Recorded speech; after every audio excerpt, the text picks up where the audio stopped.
talk about what happened. He like understand 2 or hours. اللي في الفيديو هي الطفلة روبن داون اللي قبل 5 ساعات بس من التسجيل ده كانت نايمة في سريرها في أمان في بيتها وفي وسط عيلتها اللي بتحبها، مامتها ميشيل وجوز مامتها براين وأخوها الكبير زاك. العيلة اللي كانت محبوبة من كل اللي حواليهم وكانوا بيشوفوها العيلة المثالية، وفجأة عاشت أحداث أوحش من أي كابوس قلبت لها كل حياتها.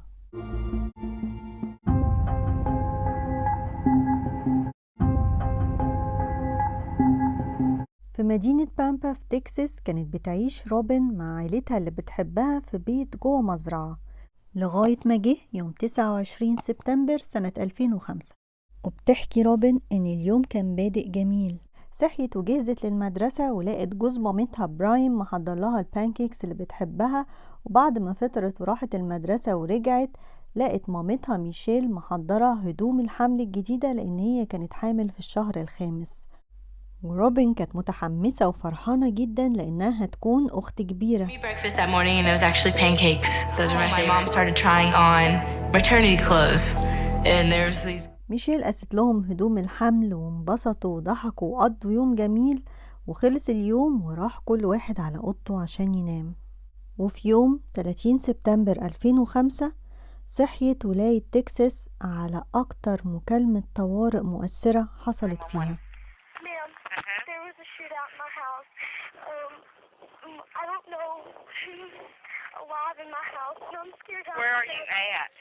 7142 Highway 7. My parents, Conrad and Brian Conrad. روبن الطفلة المسكينة كانت في منتهى الذكاء في المكالمة، وصفت لهم العنوان بالظبط وهي لابسة ايه، والمسؤولة عن مكالمة الطوارئ اللي كانت معاها على التليفون حاولت ان هي تهديها وفي نفس الوقت تاخد منها معلومات لغاية ما البوليس والإسعاف يوصلوا لها.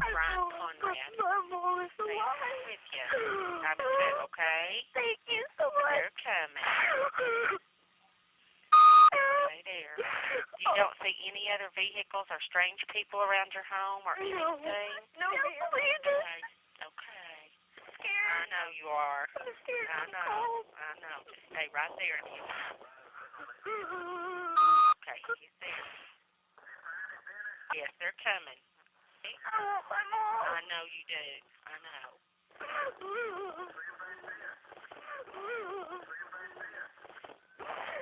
There? Yeah, I see another police car. وصل البوليس وبيحكي الضابط تشاد روبس إنه عمره ما هينسى اللحظة اللي وصل فيها وشاف روبن وهي مرعوبة وبتجري عليه وأخدها في حضنه وطمنها. الضابط تشاد ما كانش يعرف أي حاجة عن اللي حصل ولا يعرف مين موجود جوه البيت، لكن روبن حكت له كل اللي شافته وسمعته بالتفصيل. والضابط ما كانش عارف فين المجرمين دلوقت وعايز يأمن روبن قبل ما يدخل زمايله جوه البيت، لكن المزرعة كانت في مكان مقطوع مفيش حواليها ولا ناس ولا جيران، فاضطروا يخلوا روبن موجودة في عربية البوليس. لما البوليس بدأوا يعاينوا البيت لقوا إن واحد من الأبواب مفتوح بالقوة مكسور، لكن جوه البيت مفيش أي فوضى، مفيش حاجة مسروقة ولا حاجة متحركة من مكانها، كل حاجة زي ما هي، حتى تحضير قعدة القهوة اللي كانوا محضرينها للصبح موجودة زي ما هي. وصلوا البوليس أوضة النوم الرئيسية، وللأسف لقوا براين مقتول ب3 رصاصات وميشيل الحامل مقتولة ب6 رصاصات. في الأوضة اللي جنبهم كان أوضة ابنهم زاك اللي لقوه برضو مقتول ب3 رصاصات في أوضته، حتى كلبتهم مولي كانت مضروبة بالنار ومقتولة. والأوضة الأخيرة كانت أوضة روبن اللي لقوا فيها فارغ لرصاصتين، واحدة منهم جت في الدرج اللي جنب سريرها على طول. رغم ان المجرم كان حريص انه يموتهم كلهم، لكن اراد ربنا ان روبن تعيش بمعجزة. الضباط كلهم كانوا مستغربين ازاي نجت. واحدة من الرصاصات عدت عند ايديها ورجليها لكن ما سابتش غير خربوش سطحي جدا. وحكت روبن ان وقتها ما كانتش قادرة تسأل الضابط تشاد ان كان في حد عايش من عيلتها ولا لا، كانت خايفة من الإجابة، وانها حاولت تلغوش على نفسها وتخرج من الواقع، وطلبت منه انها تروح تأكل الحيوانات في المزرعة، وفعلا وداها، لكن في النص رجعت للواقع تاني وسألته اذا كانت مامتها هتخرج من البيت او براين اللي بتحبه زي باباها هيخرج او اخوها زاك. فللأسف الإجابة كانت لأ، انتي الوحيدة اللي نجيتي ومحدش هيخرج من البيت. وبدأت روبن تحكي تفاصيل ليلة الرعب الحزينة. قالت إن هي كان عندها كابوس إن في ضرب نار موجود حواليها، فتحت عينيها ولقيته حقيقة مش كابوس، ولقت في ضرب نار موجود عندهم في البيت، وسمعت صريخ مامتها. قامت تجري من السرير عشان تروح عند مامتها، سمعت صوت خطوات شخص جاي على أوضتها. خافت واستخبت بسرعة تحت الغطا، ودخل شخص ونور فلاش وضرب عليها نار. اتجمدت مكانها ومثلت إن هي ماتت. وبعدها سمعت صوت الشخص ده رايح على أوضة أخوها وبيولع النور، وضرب أخوها بالنار، وسمعت صريخه بودانها، وعرفت وقتها إنها مش هتشوف أخوها تاني. بعدها سمعت روبن صوت خطوات الشخص ده وهو رايح وجاي في البيت، وطلع ونزل وعامل دوشة وهي متجمدة مكانها وبتمثل إن هي ميتة. فضلت كده لمدة 2 ساعات لغاية ما الشمس طلعت وحست بهدوء في البيت، مفيش أي صوت. وقتها طلعت تجري، والمسكينة من كتر خوفها على أهلها ما جالهاش قلب إن هي تبص في أي مكان في البيت ولا في أي أوضة من الأوض. جريت بسرعة، وكل اللي عملته إن هي أخدت التليفون وخرجت برا البيت واتصلت بالطوارئ. روبن نجت من الموت، لكن لسه مش في أمان. محدش عارف مين اللي عملوا كده ولا عملوا كده ليه، وهيحاولوا يقتلوها تاني ولا لأ. الضابط تشاد وداها مركز متخصص للأطفال، وهناك حاولوا يتعاملوا معاها نفسيا بعد اللي حصل ويعرفوا معلومات أكتر يمكن تفيدهم في القبض على الجاني. Go to sleep anymore. Okay. It makes me to where I'm too scared and I really don't want to go to sleep. Okay. White eyes. Okay. White face. Okay. You remember? Can you describe what he looked like? روبن ما كانتش تعرف حاجة عن شكل الجاني، لكن لما اتسألت عن عدد الرصاصات تقريبا اللي سمعتها وقت الحادثة، قالت بدون تردد انهم 15 رصاصة، واللي لقوا العدد ده من الفوارغ بالظبط في البيت. لكن ما لقوش في البيت اي اثر تاني ولا اي بصمات ولا اي DNA. مفيش غير اثر عربية لقوه بره باب البيت. ودلوقتي بعد ما حققوا مع كل الناس وعرفوا قد ايه العيلة كانت محبوبة وما عندهمش اي اعداء، وكمان مفيش سرقة حصلت، يبقى مين اللي عمل كده؟ وايه الدافع ورا الجريمة؟ وفين القاتل دلوقت؟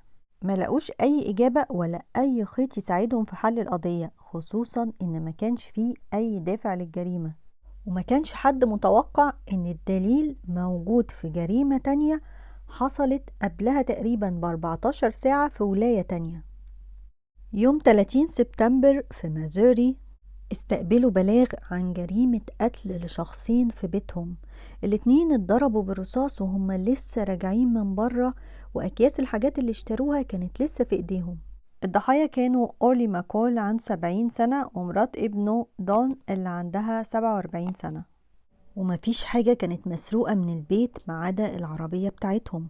ومن إيصال المشتريات بيبين وقت الجريمة اللي حصل قبل 14 ساعة من جريمة عيلة روبن، لكن في الوقت ده البوليس ما كانش عنده أي ربط بين الجريمتين. وهم بيعاينوا مسرح الجريمة، واحد من الضباط بمجرد ما شاف فوارغ الرصاص على الأرض افتكر انه استقبل قبلها بيوم محضر سرقة من واحد اسمه مستر كينج، كان بيتهم فيه ابنه ليف آي انه دخل البيت وكسر خزنة الأسلحة بتاعته وسرقها وهرب. ليف آي كان سوابق ومسجون قبل كده في قضايا سرقة بيوت. البوليس في مازوري دلوقتي عندهم مشتبه بيه هربان بكمية كبيرة من الأسلحة وقاتل 2 ما يعرفهمش وممكن يقتل أكتر. حاجة مرعبة لكل اللي عايشين في المدينة، والبوليس كثف البحث عشان يلاقيه لغاية ما فعلا قدروا يقبضوا عليه. لقوه في عربية في بنزينة ومعاه أسلحة، وكان على حدود المكسيك بيحاول يهرب.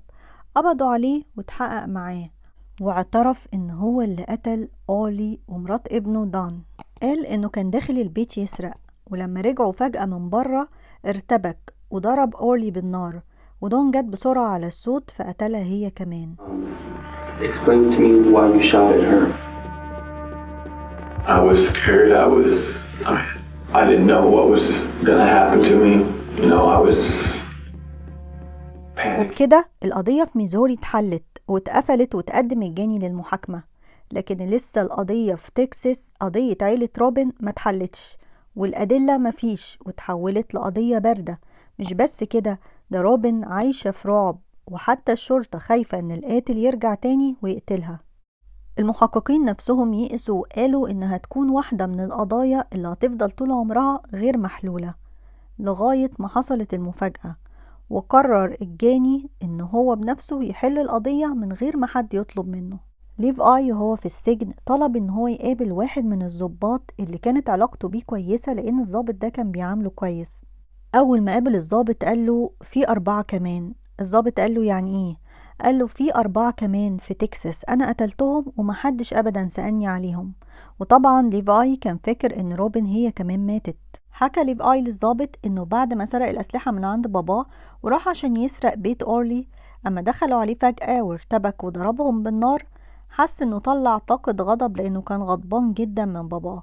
سرق العربية وفضل سايق 14 ساعة لغاية ما وصل تكساس وشاف مزرعة عيلة روبن وقرر يدخل البيت ويقتل كل اللي فيه. المجرم قرر انه يدخل يقتل عيلة بحالها ما يعرفهمش ولا عمره شافهم قبل كده بدم بارد، لكن ما حسش بارتياح بعد ما قتل، وخاف وقرر ان هو هيهرب ومش هيقتل اي حد تاني ابدا.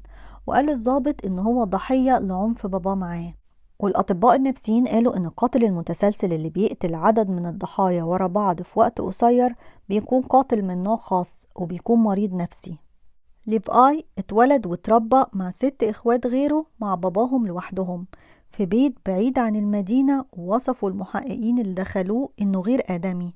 بيت مش نضيف، مفهوش مية ولا كهرباء ولا مجاري ولا أي مظاهر عيشة.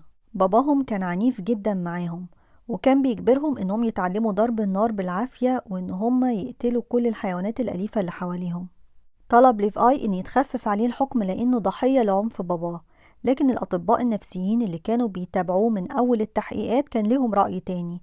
قالوا انه مسؤول عن كل تصرفاته، وان اللي حصله بيأثر فيه فعلا لكن مش مبرر للقتل، وان كتير من الناس بيتعرضوا للعنف الأسري أو بيئة مش مناسبة لكن مش بيطلعوا مجرمين، بما فيهم إخواته ال6 نفسهم اللي مفيش ولا واحد فيهم عنده سلوك إجرامي أو سلوك عنيف.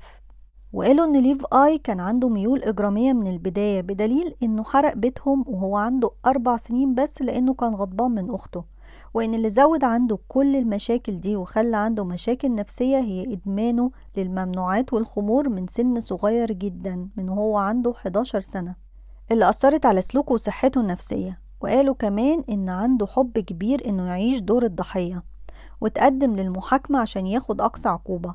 هو كان محكوم عليه في ميزوري بالسجن مدى الحياة لأنه اعترف، لكن المرة دي مطلوب إن هما يحكموا عليه بالإعدام.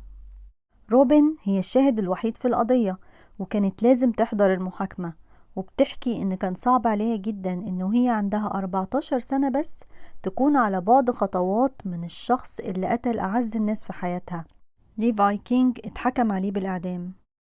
روبن عاشت مع باباها وكانت بتتعالج نفسيا، كان عندها مشاكل في النوم وكانت دايما تسأل نفسها كانت ممكن تعمل أي حاجة تساعد بيها عيلتها، لكن روبن قررت إن ما تخليش القاتل يهزمها هي كمان زي ما أخد منها عيلتها، وقررت إنها تشغل وقتها بأكتر من رياضة، وإن هي دايما تكون مع أصحاب وتدرس كمان تمريض الأطفال لأن الشغلة دي مامتها كانت بتحبها جدا. وفعلا عملت كده وتخرجت من الجامعة، وكانت دايما ما بتقلعش أبدا سلسلة من رقبتها مكتوب عليها رقم 12، لأن ده كان رقم أخوها في الفريق الرياضي اللي كان بيحبه جدا وبيلعب فيه. علاقتها بالضابط تشاد عمرها ما اتقطعت، وعمرها ما نسيت اللحظة اللي احتضنها وطمنها بعد ليلة رعب عاشتها.